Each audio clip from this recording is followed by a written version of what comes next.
Hi and welcome back to freesciencelessons.co.uk. In this video and the next one, we're going to look at how to answer exam questions. If you follow my advice, you'll gain extra marks. Let's start with a few essential exam tips. Firstly, timing. You'll need a watch in your exam. If you haven't got a watch, you need to buy one or borrow one. AQA GCSE science exams have got 60 marks each and are 60 minutes long. That means you've got 1 minute for every mark. So, for example, do not spend more than 4 minutes on a question worth 4 marks. Here's the next tip. Sometimes you'll come to a question where you simply do not know the answer. My advice is to leave it blank and move on. That's because you could waste several minutes on this question and gain no marks at all.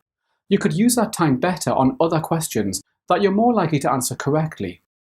When you finish the other questions, go back and look again at the ones that you left blank. Now the answer might be more obvious. If you still do not know the answer, then just guess. Do not leave the question blank, as that would definitely get you no marks. Here's tip number 3, finishing. When I'm in the exam hall, I often see students who finished and they close their papers, even when they have loads of time left. That's the wrong thing to do.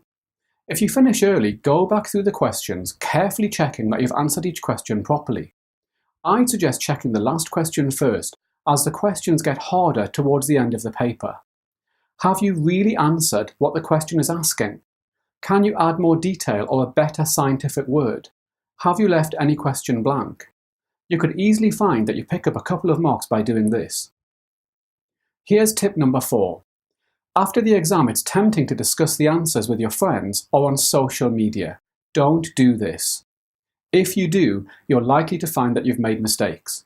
At this stage, there's nothing you can do. So what's the point of even thinking about it? You need to put it out of your head and get ready for the next exam. You also need to remember that you can lose a lot of marks and still get a decent grade. These are the grade boundaries for the AQA Unit 2 higher papers in 2015. So don't panic if you think you got a question wrong.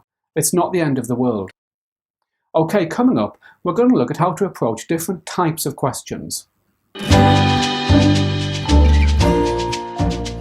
So in the exams, there are certain command words that you're going to see, and you need to know how to approach them. The first command word is state. This requires you to simply give a fact. You're not expected to explain why. Here's an example. State what's meant by an exothermic reaction. Here's the answer, a reaction which releases energy. Now, here's an important tip.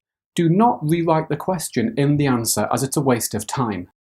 This student has written, an exothermic reaction is a reaction which releases energy. This is a correct answer, but they've wasted time rewriting the question. Here's the next command word, suggest. This means give a reasonable scientific answer. There are likely to be several correct answers to this question rather than one. Here's an example. Suggest why the use of biofuels is increasing. There are several possible answers here. For example, fossil fuels are running out. Biofuels are more carbon neutral than fossil fuels. Biofuels may be cheaper. Here's the next command word, describe. This means state the features of something. For example, a graph or a table or even a scientific process. Here's a typical question. Describe how the amount of glucose produced depends on the temperature. And the question has given you a graph to work with. So we have to state the features of this graph. We can see that the amount of glucose produced increased from 0 grams at 0 degrees Celsius, reaching a maximum of 4 grams at 40 degrees Celsius. It then fell sharply to 0 grams at 50 degrees Celsius. It's really important to include examples from the data when you're describing a graph or a table. Also, remember that if you're describing a graph or a table, you need to link the data. So in the case of this graph, you'd get no marks if you simply said, the line goes up and then it goes down. You must describe it in terms of the amount of glucose and the temperature. Here's another describe question. Describe in terms of electrons what happens when an atom of sodium reacts with an atom of chlorine. Here's the answer. An electron moves from the sodium atom to the chlorine atom. This produces a positive sodium ion and a negative chloride ion. Can you see that we've simply said what happens? We haven't tried to explain why it happens because the question didn't ask that. If the question also says explain why, then we'd say in order that they both achieve a full outer energy level. In the next video, we look at some more command words, how to answer the essay question, questions on ethics, and questions involving calculations.